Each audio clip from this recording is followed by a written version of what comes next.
ವರ್ಷ. ನಾನು 8ನೇ ತರಗತಿಯಲ್ಲಿ ಓದುತ್ತಿದ್ದೇನೆ. ನನ್ನ ಶಾಲೆಯ ಹೆಸರು ಸಾಮಾಜಿಕ ಶಾಲೆ ಉಜ್ಜಿನಿ. ನಾವು ಇವಾಗ ಒಂದು ಚಟುವಟಿಕೆ ಮಾಡುತ್ತಿದ್ದೇವೆ. ಆ ಚಟುವಟಿಕೆಗೆ ಬೇಕಾದ ಸಾಮಗ್ರಿಗಳು: ಒಂದು ಮೇಣದ ಬತ್ತಿ ಬೇಕು,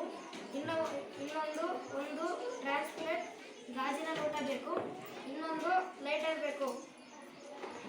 ಈ ಚಟುವಟಿಕೆ ನಾನು ಈಗ ಈ ಮೇಣದ ಬತ್ತಿಯನ್ನು ಉರಿಸಿದ್ದೇನೆ.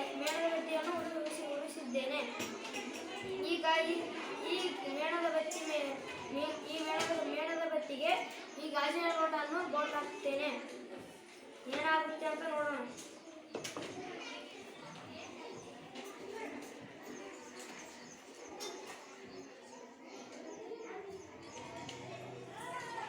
ಇದು ಸ್ವಲ್ಪ ಹೊತ್ತಿಗೆ ಆರಿ ಹೋಯಿತು. ಇದರಲ್ಲಿ ಕಾರ್ಬನ್ ಡೈಆಕ್ಸೈಡ್ ಕಲೆಕ್ಟ್ ಆಗಿದೆ.